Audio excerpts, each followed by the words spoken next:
Le comité de défense des intérêts du secteur du tourisme s'est réuni plusieurs fois et a concocté un document mémorandum. Ce document retrace tous les programmes des 19 candidats à la présidentielle de 2024, mais précisément dans le chapitre du tourisme. Le comité a créé un petit comité de rédaction et ce comité de rédaction a étudié les 9 propositions des 9 meilleurs candidats, les candidats qui se sont montrés plus actifs, plus attentifs et plus engagés à soutenir le secteur du tourisme. Ces 9 candidats, nous avons étudié leurs propositions et nous en avons fait des conclusions. Ces conclusions sont contenues dans le mémorandum que nous avons distribué aux 20 journalistes ici présents. Et également, chaque candidat recevra un exemplaire dans son répertoire, dans son, comment on appelle ça encore, dans son quartier général à son siège.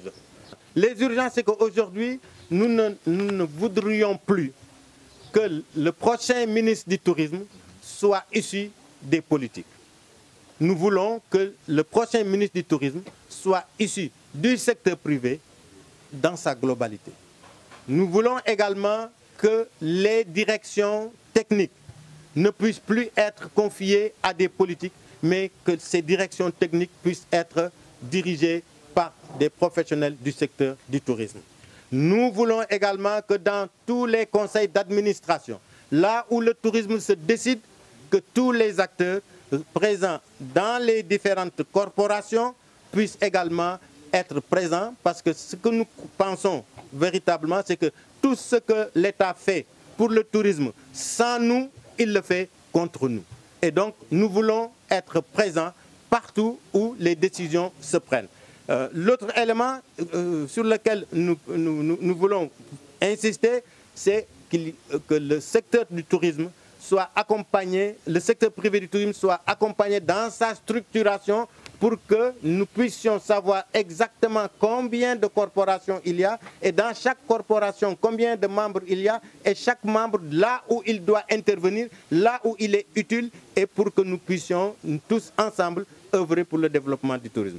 Nous voulons également instaurer. Les Assises nationales du tourisme est un instrument d'évaluation, mais un instrument également qui permet de rectifier les plans de développement. Nous ne voulons plus attendre 5 ans, 10 ans pour faire des assises du tourisme. Chaque année, il faut qu'il y ait des instances sur le tourisme. Nous voulons également que dans le cabinet du président de la République, qu'il y ait un conseiller technique du tourisme issus de la famille du secteur privé. Nous voulons également, dans le cabinet du Premier ministre, qu'il y ait un conseiller technique du tourisme issu de la famille du secteur privé. Nous voulons également que cela se fasse au niveau du Haut Conseil territorial. Nous voulons également que cela se fasse au niveau du Conseil économique social. Les institutions où les décisions se prennent, nous voulons qu'à chaque étape et à chaque niveau de responsabilité, qu'il y ait un représentant du secteur privé, mais pas un représentant que nous allons choisir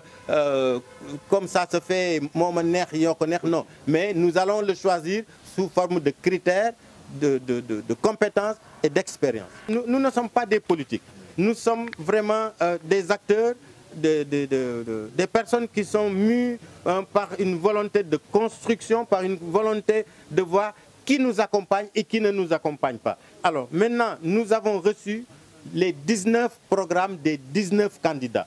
Et parmi ces 19-là, en toute objectivité, je ne veux pas citer de candidats, mais je vous dis, nous avons des gens qui sont dans tous les partis. Le comité que vous voyez là, il y a des gens qui sont des baïfals de Sonko. Il y a des gens qui sont des baïfals de X, de Y et de Z. Et ce sont ces gens-là qui se sont réunis, qui ont fait ce document-là que vous voyez là. Ce document, le mémorandum-là, ce sont ces gens-là qui l'ont concocté, qui l'ont fait. Donc, on ne peut pas dire qu'il y a une discrimination.